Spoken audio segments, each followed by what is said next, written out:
বাবু একটু আগে একটা নিউজ দেখলাম যে একটা পাম্পে মিলল ৯,৭৮৩ লিটার জ্বালানি তেল।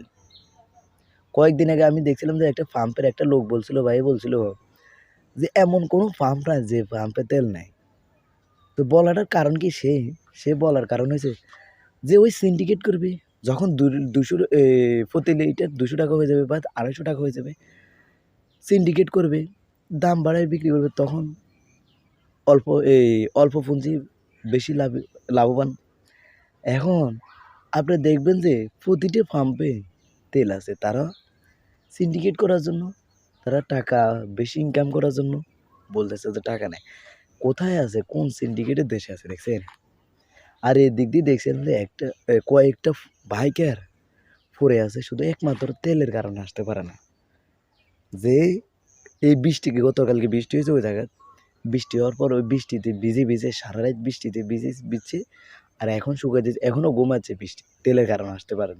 আর তোরা যে মজুত করতেছ, তো আল্লাহ বিচার করো।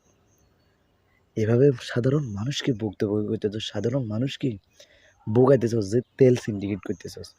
১০০ টাকার লিটার যদি ২০০ টাকা হয়ে যায়, তাহলে তো যে ইনকাম করো ওই ইনকামগুলো তো তোরাই নিয়ে যাইতেছস। তো সে নিবে কি, খাবে কি? এই সিন্ডিকেট মারা নিয়ে গেলো, এই চোর মারা নিয়ে গেলো। কবে তো তোরা মানুষ হবি? কবে মানুষ হবি? কবে সিন্ডিকেট থেকে দূর করবো বাংলাদেশ?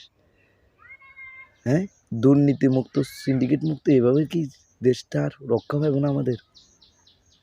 একটা ঈদ ঈদ উল ফিতর চাইতেছে যে মানুষ ঘুরে ফিরে করবে, খাবে দাবে, ওই তেল নাই। তেল মারানিরা বলতেছে তেল নাই, তেল সিন্ডিকেট করতেছে। সব দুর্নীতি বাংলাদেশ।